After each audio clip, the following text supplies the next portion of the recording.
Ya, Assalamualaikum warahmatullahi wabarakatuh. Ada seorang tokoh perempuan di Nusantara yang beliau ini sangat luar biasa karena sangat ditakuti bahkan dikagumi oleh Portugis.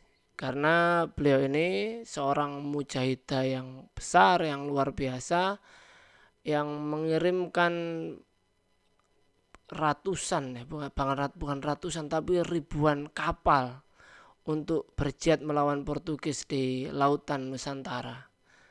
Nama tokoh kita kali ini adalah Ratu Kalinyamat dari Jepara. Silakan simak penjelasannya.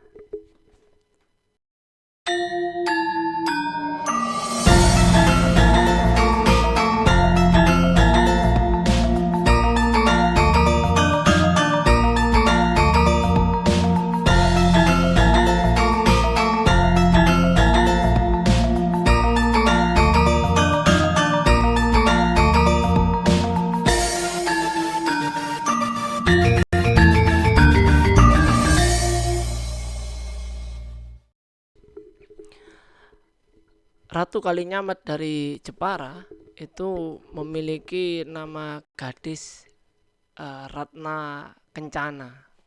Beliau adalah putri dari Sultan ketiga Demak atau yang dikenal dengan Sultan Trenggono, yang berarti Ratu Kalinyamat ini beliau adalah cucu dari pendiri Kesultanan Demak, yaitu Raden Patah. Beliau kemudian menikah dengan seorang laki-laki bernama Pangeran Hadiri. Pangeran Hadiri ini ada yang mengatakan beliau ini adalah putra dari seorang saudagar muslim dari Tiongkok. Tapi ada juga sebagian sejarawan yang mengatakan Pangeran Hadiri ini merupakan putra dari Sultan pertama Kesultanan Aceh, Sultan Ali Mohoyat Shah. Nah, kemudian mereka ini memimpin wilayah Jepara, ya, dan kemudian bergelar sebagai Ratu Kalinyamat, ya, Ratu Kalinyamat dan Pangeran Kalinyamat. Nah, sampai suatu ketika di masa gadis hingga kemudian beliau dewasa, itu kondisi wilayah Nusantara yang awalnya damai setelah diislamkan, ya, pasca runtuhnya Mojopahit kemudian digantikan oleh Kesultanan Demak dan sebagian wilayah Nusantara berhasil diislamkan, hadir kesultanan-kesultanan Islam. Tapi tidak lama kemudian kedamaian ini diusik oleh kedatangan orang-orang Barat yang dalam hal ini adalah Portugis. Ya, tujuan Portugis ke wilayah Nusantara ini adalah mereka memang satu mencari rempah-rempah.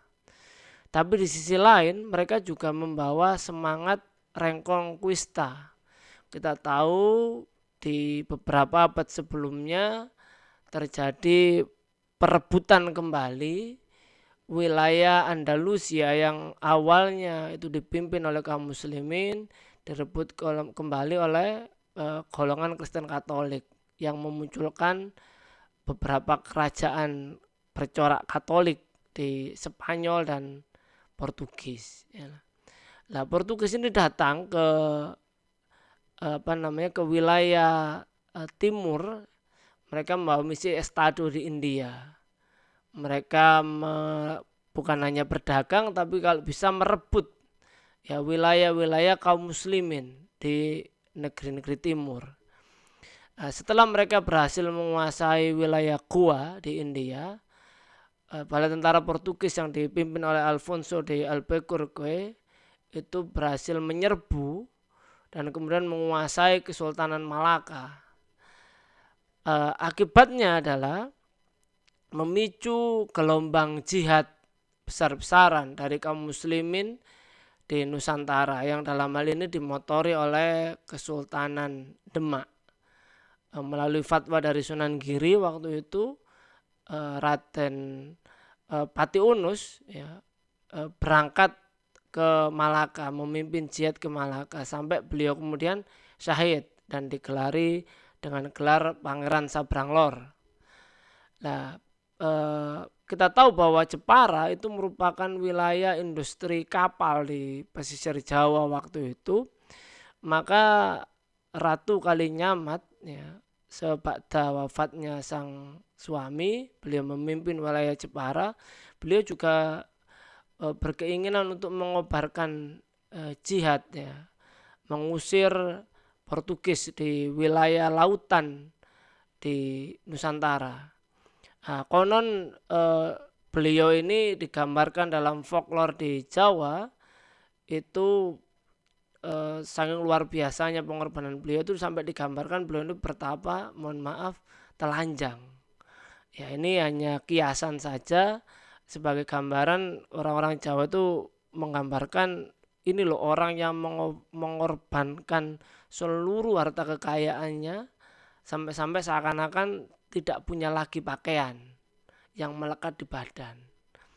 Nah, jadi beliau ini mengirimkan bukan hanya bala tentara, tapi juga mengirimkan ribuan kapal. Konon tercatat 1.000 kapal dikirimkan untuk berjihad melawan Portugis. 500 kapal dikirim ke barat untuk membantu Kesultanan Aceh dan Kesultanan Johor.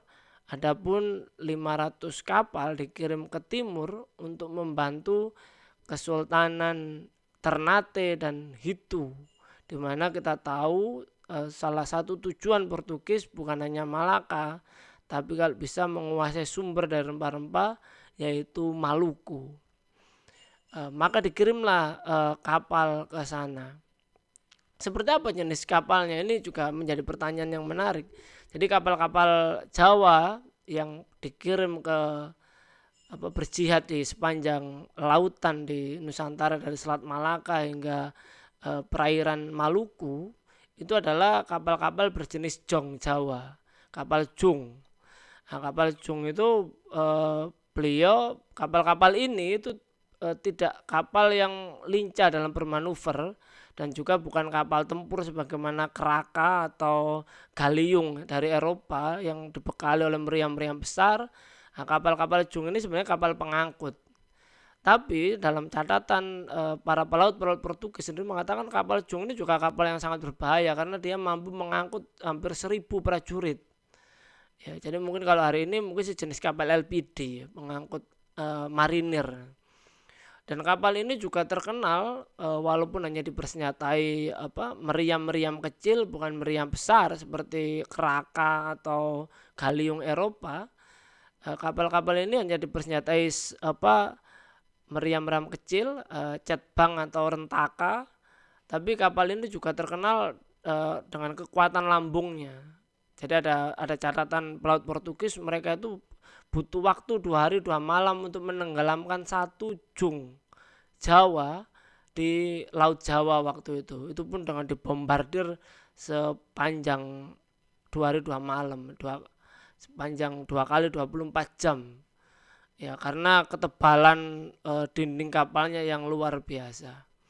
Nah, di satu sisi strategi perang prajurit-prajurit atau angkatan laut Jawa ini bukan seperti angkatan laut Eropa waktu itu di mana mereka adu meriam di tengah lautan, tapi para pelaut-pelaut Jawa ini biasanya menabrakkan jongnya itu sehingga meriam-meriam Portugis itu tidak bisa efektif.